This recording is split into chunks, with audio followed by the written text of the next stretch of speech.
다 같이 경건된 마음으로 묵도하심으로 2015년 7월 10일 주일 예배를 하나님께 드리겠습니다.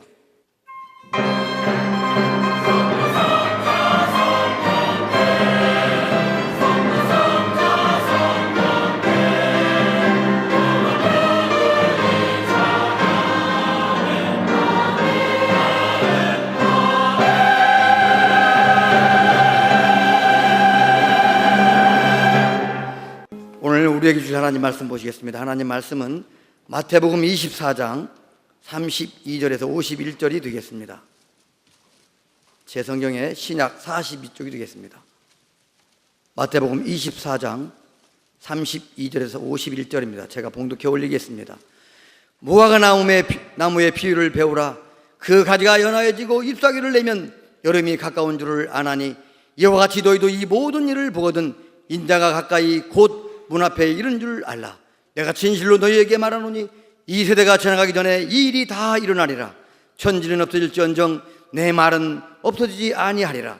그러나 그날과 그때는 아무도 모르나니 하늘의 천사들도 아들도 모르고 오직 아버지만 아시느니라. 노아의 때와 같이 인자의 인함도 그러하리라. 홍수전에 노아가 방주에 들어가던 날까지 사람들이 먹고 마시고 장가들고 시집가고 있으면서 홍수가 나서 그들을 다 멸하기까지 깨닫지 못하였으니 인자의 임함도 이와 같으리라. 그때에 두 사람이 밭에 있음에 한 사람은 데려가고 한 사람은 버려둠을 당할 것이요 두 여자가 맷돌질을 하고 있음에 한 사람은 데려가고 한 사람은 버려둠을 당할 것이니라. 그러므로 깨어있으라. 어느 날에 너희 주가 임할는지 너희가 알지 못함이니라. 너희도 아는 바니 만일 집주인이 도둑이 어느 시각에 올 줄 알았더라면 깨어있어 그 집을 뚫지 못하게 하였으리라. 이러므로 너희도 준비하고 있으라. 생각하지 않은 때에 인자가 오리라. 충성되고 지혜 있는 종이 되어 주인에게 그 집 사람들을 맡아 때를 따라 양식을 나눠줄 자가 누구냐? 주인이 올 때에 그 종이 이렇게 하는 것을 보면 그 종이 복이 있으리로다.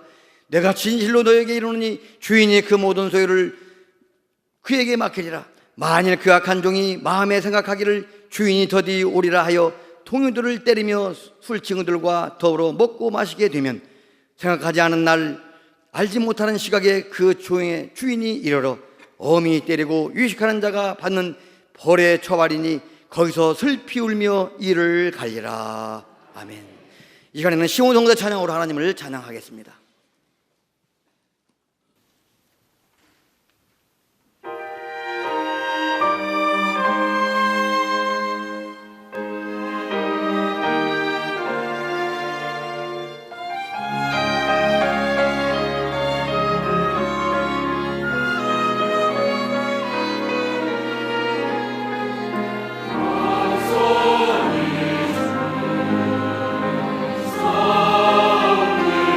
내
네, 아름다운 찬양으로 주님께서 영광을 받은 줄 믿습니다.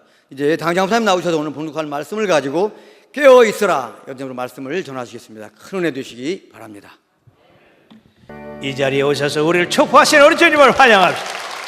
함께 예배드리는 모든 지성전 지교회 그리고 시청자 여러분들에게 주의 축복이 충만하기를 축원합니다.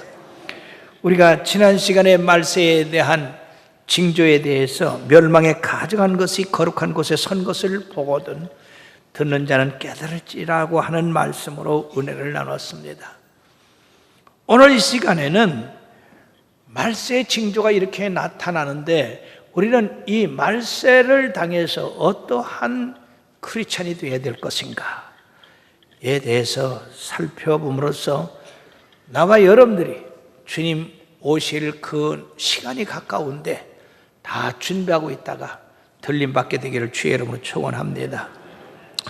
마귀가 큰 잔치를 열고 그 마귀 종들을 모아가지고 각자의 임무를 어떻게 수행하고 있는가에 대한 결과를 발표하게 했는데 첫째 마귀가 나와가지고 나는 사막의 맹수들을 풀어서 크리스찬들을 전부 물어죽게 했다.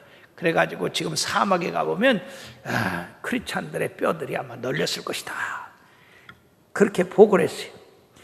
그랬더니 대장마귀가 뭐라고 하느냐면 그게 뭐냐? 그들의 영혼이 다 구원받지 않았는가? 두 번째 마귀가 와서 나는 크리스찬들이 배를 타고 가는데 풍랑을 일으켜서 전부 빠져 죽게 만들었다. 그랬더니 그것도 뭐냐? 그들의 영혼도 모두 구원받았지 않냐? 그래서 이 두 마귀는 칭찬을 못 들었어요. 근데 셋째 마귀가 나와가지고 저는 단 한 사람의 크리스찬의 영혼을 잠들게 하기 위하여 3년을 공들여서 자라 그랬더니요 3년 만에 성공을 해서 그 크리스찬의 영혼이 잠들어 버렸습니다. 그러니까 이 마귀 대장이 크게 박수를 치면 참 잘했다. 사랑하는 여러분, 마귀는 우리 눈에 보이지 않지만 이처럼 하나님의 백성들의 영혼이 잠들도록 가진 괴계를 다 부리고 있습니다. 우리들이 이것을 깨달아서 언제 어느 때든지 자다 깨는 그러한 신앙생활을 해야 될 줄 믿습니다. 오늘 42절에도 그런즉 깨어있으라. 어느 날에 너희 주가 임하는지 너희가 알지 못함이라고 그렇게 말씀하고 있습니다. 그러므로 오늘 주님께서 우리들이 어떠한 준비를 해야 되는가에 대해서 여러분들이 배움으로써 영혼의 잠을 깨고 경성하여서 주님 맞이할 준비가 다 되시길 주의 이름으로 축원합니다. 제일 먼저 우리들이 주님 맞을 준비에 있어서는 배우라고 말씀했습니다. 오늘 32절에 무화과 나무의 비유를 배우라 라고 말씀했어요. 다시 말씀드리면 우리가 해야 할 일은 종말에 대한 지식이 있어야 된다는 얘기입니다. 왜냐하면 우리가 영적 지식이 없으면 마귀 유혹에 넘어가기 쉽고 거짓 교사들의 그 유혹에 넘어갈 수 있기 때문에 그렇습니다. 왜 많은 사람들이 예수 믿다가 이단에 넘어갑니까? 이 말세에 대한 주님의 교훈을 알지 못해서 그런 것입니다. 거짓 교사들은 우리의 영혼을 잠들게 하고 우리의 영혼을 죽게 하기 위해서 가진 수단을 다 쓰는데 옛날 신라 시대에 솔고라고 하는 아주 유명한 화가가 있었습니다. 이 화가는 황룡사 그 벽에다가 늙은 소나무를 그려놨는데 새들이 말이에요 그게 참 소나무인 줄 알고 그 가지에 앉으려고 이렇게 했다가 벽에 머리를 부닥쳐서 많은 참새가 죽었대요. 우리가 이것을 영적으로 생각해 볼 필요가 있는데 많은 크리스찬들이 이 거짓 교훈에 그것이 참된 진리인 줄 알고 거기 안착하려다가 그 영혼을 부닥치고 상처를 입어서 죽게 된다고 하는 사실이에요. 그러므로 무엇보다도 나와 여러분들이 이런 영적 지식을 가지고 이 말세에 대해서 대비하지 않으면 안 된다. 주님께서 말씀하신 그 말씀을 잘 깨닫고 알아야 되는데, 첫째는 무화과나무의 잎을 배우라고 한 것은 시대적인 그런 흐름을 깨달을 줄 알아야 된다는 얘기죠. 무화과나무 잎이 연하고 그 잎이 푸르지면 여름이 온 줄 우리가 압니다. 마찬가지로 주님께서 말씀하신 그 징조가 물을 이길 때에 우리가 그걸 깨달아야 된다는 얘기죠. 로마서 13장 11절에서 14절의 말씀에 보면, 또한 너희가 이 시기를 알거니와 자다가 깰 때가 벌써 되었으니 이는 이제 우리의 구원이 처음 믿을 때보다 가까웠습니다. 밤이 깊고 낮이 가까웠으니 그러므로 우리가 어둠의 일을 벗고 빛의 갑옷을 입자. 낮에와 같이 단정히 행하고 방탕하거나 술 취하지 말며 음란하거나 호색하지 말며 다투거나 시기하지 말고 오직 주 예수 그리스도로 옷 입고 정욕을 위하여 육신의 일을 도모하지 말라고 말씀하고 있습니다. 뿐만 아니라 천지는 없어질지언정 내 말은 없어지지 아니하라고 말씀했습니다. 종말이 되어서 주님이 재림하신다 할지라도, 그리고 세상이 전부 떠나간다 할지라도 주님께서 하신 그 가르침이나 교훈이나 일러둔 말은 전혀 없어지지 않는다는 얘기죠.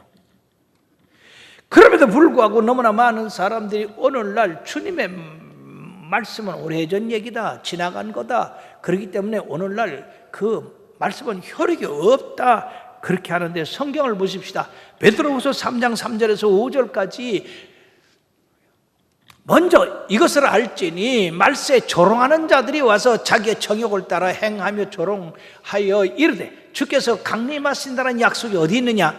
조상들이 잔 후로부터 만물이 처음 창조될 때와 같이 그냥 있다 하니 이는 하늘이 옛적부터 있는 것과 땅이 물에서 나와 물로 성립된 것도 하나님의 말씀으로 된 것을 그들이 일부러 잊으려 함이라 라고 이렇게 말씀했어요.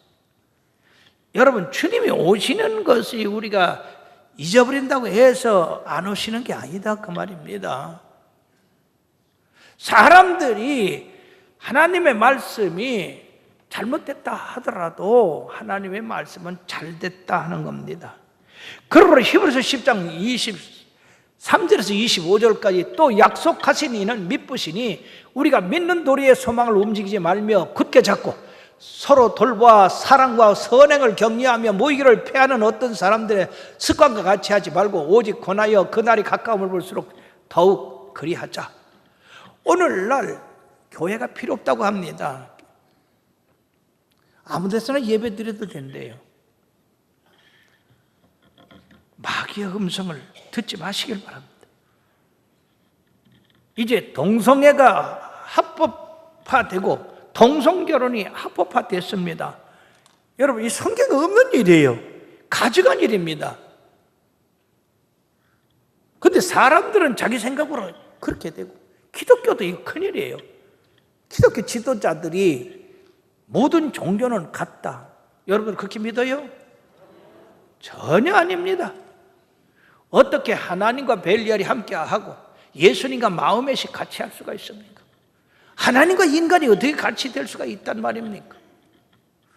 나 외에 다른 신을 네게 두지 말고 섬기지 말고 우상을 만들지 말고 거기 절하지 말라고 했는데, 지금 사람들은요 이 하나님의 말씀을 막 자기 마음대로 해석을 해서 우상을 만들고 다른 종교와 손을 잡고 다른 종교에도 구원이 있다 하고, 누가 우리 죄를 위하여 십자가를 지셨습니까? 예수님이십니다. 예수님 외에는 구원이 없어요. 그런데도 불구하고 여러분들이 예수님을 절대적으로 전하고 사수해야 될 이 종교 지도자들조차 모든 종교가 하나랍니다. 이 세상 따라가고 있어요. 세상을 이끌어야지. 뿐만 아니라 재림의 시기는 아무도 모른다고 그랬어요. 그러나 그날과 그때는 아무도 모르나니 하늘의 천사들도 아들도 오직 아버지만 아시느니라. 그런데도 불구하고 많은 이단들이 나와서 예수님이 언제 온다고 계시를 받았다, 뭐 어린아이도 뭐 이렇게 계시했다, 지금 얼마나 혼란스럽습니까? 그리고 이곳에 와야 구원을 받는다. 자, 한 예를 들겠습니다. 1992년 10월 28일 날 이장림 씨가 나서가지고 예수님이 그날 임한다고 해가지고 얼마나 이 교계를 혼잡하게 만들었습니까? 미국까지 가서 그걸 전했어요. 사람들은 그걸 믿고, 성경에 분명히 그날과 그때는 천사도 하나님의 아들들도 아무도 모르고 오직 아버지만 안다고 그랬는데 자기가 계시를 받았다는 거예요. 거짓입니다. 그래서 이장님에 대한 이야기를 듣기 위해서 어느 장로교 신학교에서 그를 불러다가 강의를 하게 했는데, 그가 이제 92년 10월 28일 날 주님이 재림하시니까 준비해야 된다. 근데요, 신학생 하나가 손을 번쩍 들더니, 이장님 씨, 질문이 있습니다. 저는 신학생으로서 이제 막 약혼을 하고 12월 달에 결혼하기로 결혼 날짜를 잡았습니다. 반드시 당신이 주님 오신다고 한 그날부터 2달 후에 이렇게 약속을 잡았습니다. 자, 그때가 되면 당신은 이미 휴거해서 이 땅에 없을 게 아닙니까? 그러니까 당신이 살고 있는 집 나한테 넘겨주시오. 아주 지혜로운 말이죠. 그러니까 36개 놨대요. 여러분이요, 재림 시에 우리가 걱정할 것이 없는 것이, 오늘 27절의 말씀에 보면 번개가 동편에서 나서 서편까지 번쩍임 같이 인자의 임함도 그러하리라고 말씀했어요. 그냥 여기 임했다 저기 임했다 그게 아니에요. 순식간에, 여러분, 번개가 1초 동안에 지구를 몇 바퀴 돌 수 있는 빠르기인 줄 압니까? 7바퀴 반에. 그리고 예수님이 그렇게 번개같이 오셔서 세상 모든 믿는 사람들이 다 보고 알 수가 있다. 그런데 어떤 사람은 이곳에 와야 된다, 이곳에서 들림을 받아야 된다, 이렇게 현혹하는 사람들이 얼마나 많이 있습니까? 그러므로 말세에 대한, 주님의 그 재림시에 대한 지혜가 없었고 지식이 없을 때는 이런 거짓 선지자들, 거짓 교사들한테 속아서 우리 영혼이 잘못될 수가 있기 때문에 정신 바짝 차려야 될 줄 믿습니다. 더 여러분들이 성경 말씀을 읽고 주의 종의 말씀에 귀를 기울이고 그리고 묵상하고, 기준이 성경이기 때문에 항상 성경과 비교해보고 그래야 되는 것입니다. 두 번째는요, 주님 오실 때 깨어 있어야 된다고 하신 것입니다. 왜냐하면 주님이 언제 어느 때 오실지 알지 못하기 때문에 우리가 깨어 있지 않으면 영혼이 잠이 들다가는 주님이 오시는 거 모른다는 얘기죠. 그것이 바로 노아의 때와 같다고 이렇게 말씀했습니다. 노아의 때의 특징은 뭔지 아십니까? 구원에 대한 관심이 없었어요. 그렇기 때문에 그들은 일상적인 자기 삶에 몰두했습니다. 집 짓고 농사 짓고 장가 가고 시집 가고 먹고 놀고 쓰고, 그것만 관심을 가졌어요. 그러므로 이들은 영적인 일에 대해서 전혀 무지했고 무감각했고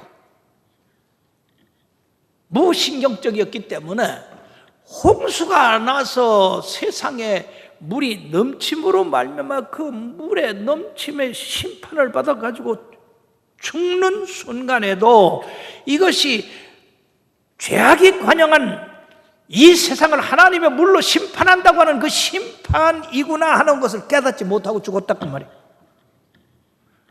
우리 주님께서 이제 재림하실 때 바로 세상이 두루마리처럼 말리고 큰 소리로 떠나간다고 했는데, 그때 그 불로 심판받는 그 사람들도 왜 내가 심판을 받는지, 왜 불에 타 죽는지를 모르고 죽는다는 얘기예요. 이 얼마나 어리석은 일입니까?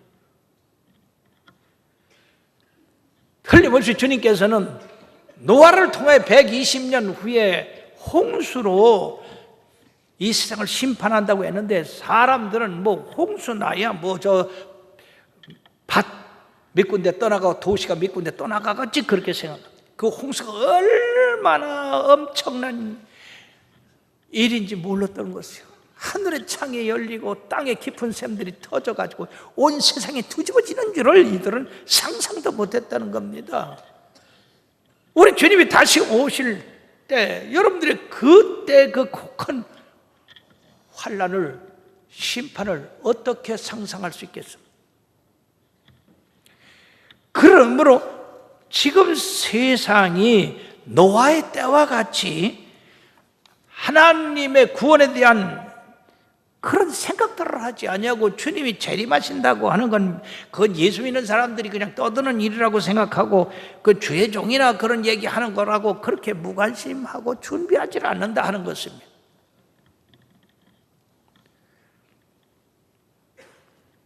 뿐만 아니라 그들은 거절했어요. 우리가 마태복음 22장 1절에서부터 14절에 보면요, 어떤 임금님의 아들을 위하여 혼인잔치를 배설했습니다. 살진 소를 잡고 돼지도 잡고 또 떡도 만들고 아주 좋은 음식을 장만하고 초청장을 보낸 사람들에게 오라고 했습니다. 그랬더니 그 사람들이 뭐라고 했습니까? 나는 농사 지러 가야 된다. 나는 장사하러 가야 된다. 그래가지고 이 사람들이요, 왕의 초청을 거절했습니다.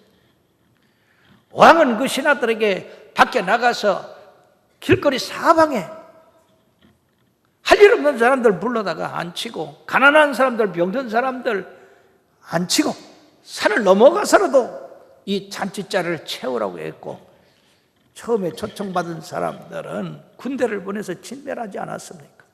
이건 비유입니다만은 오늘날 주님의 초청은 계속해서 사람들에게 전해지지만은 사람들이요, 주님의 초청을 우습게 여기고 있단 말이에요. 자기 일에 바빠가지고. 오늘날 교회 나올 시간에 왜 안 나오느냐고 물으면요, 내가 바빠서 여러분들 노아 홍수 때같이 심판받을 겁니까? 정신 차려야 됩니다. 주님께서 도둑처럼 온다고 그랬어요. 도적처럼. 그렇기 때문에 깨어있으라고 말씀해요. 집주인이 도적이 언제 올 줄 알았으면 야구방망이라도 들고 이놈 오기만 해봐라, 내가 그냥 한번 갈기겠다라고 그렇게 하겠지만은, 도적이 나 어느 날 가요 하고 도둑질하는 도적이 있습니까?